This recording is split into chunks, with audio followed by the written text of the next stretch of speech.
আসসালামু আলাইকুম, আমি ইমরান আর আপনারা দেখছেন অনমিট আপডেট। আজ আমি চলে আসছি ওয়ানপ্লাস নট ফোনটির আনবক্সিং রিভিউ নিয়ে।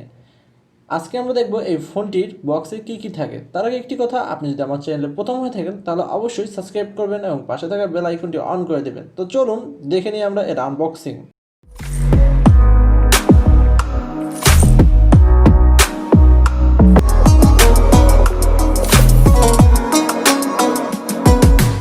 ওয়ানপ্লাস নট এই ফোনটি একটি mid range budget phone OnePlus ব্র্যান্ডের।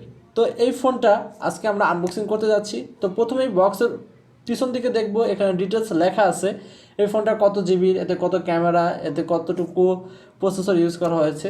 তো আমরা এখন প্যাকেটটা ছেড়ার পর দেখতে পাচ্ছি যে ওয়ানপ্লাস নোটের উপরে নট অনেক সুন্দর করে ব্র্যান্ডিং করা হয়েছে, অনেক সুন্দর করে কালো ভিতরে অনেক সুন্দর করে ব্যান্ডিং করা হয়েছে এবং এক কোণায় ওয়ানপ্লাসও লেখা রয়েছে।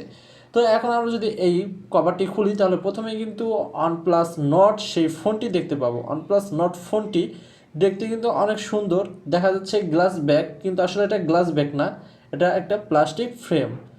এখানে প্লাস্টিক ফ্রেম নিয়ে অনেক কথা হয়েছে যা আমার মেইন রিভিউতে আমি বলবো।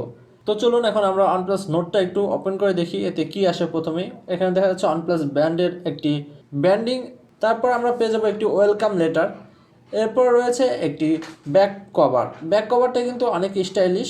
তারপর রয়েছে ওয়ানপ্লাস নটের যে রিজেক্টর টুল সেটা, এবং তার সাথে রয়েছে একটি স্টিকারটা অনেক সুন্দর, এবং এর সাথে রয়েছে রেড কেবল ক্লাব মেম্বারশিপ কার্ড। তারপর আমরা চলে যাই এর চার্জারে। এখানে আমরা পেয়ে যাব 30 ওয়াটের একটি ফাস্ট চার্জার, এটা অনেক সুন্দর। তো এটা দিয়ে চার্জ করতে পারবেন 70% মাত্র 30 মিনিটে। তারপর রয়েছে একটি রেড কেবল যেটা ইউএসবি টাইপ সি, এটা দিয়ে আমরা এই ওয়ানপ্লাস নোটটিকে চার্জ করব। তবে আমার কাছে মনে হয় এটা যে কালার সেই কালারের সাথে ম্যাচ করলে ভালো হতো। ওয়ানপ্লাস নোট ফোনটির সম্পূর্ণ রিভিউ দেখতে হলে আমার চ্যানেলে চোখ রাখতে হবে। যে কোনো সময় ফোনটির সম্পূর্ণ রিভিউ আপলোড হয়ে যেতে পারে আমার চ্যানেলে, তাই এদিক সেদিক ঘোরাঘুরি না করে চোখ রাখুন আমার চ্যানেলে। আজ এ পর্যন্তই, ভালো থাকবেন, সুস্থ থাকবেন এবং ঘরে থাকবেন। আল্লাহ হাফেজ।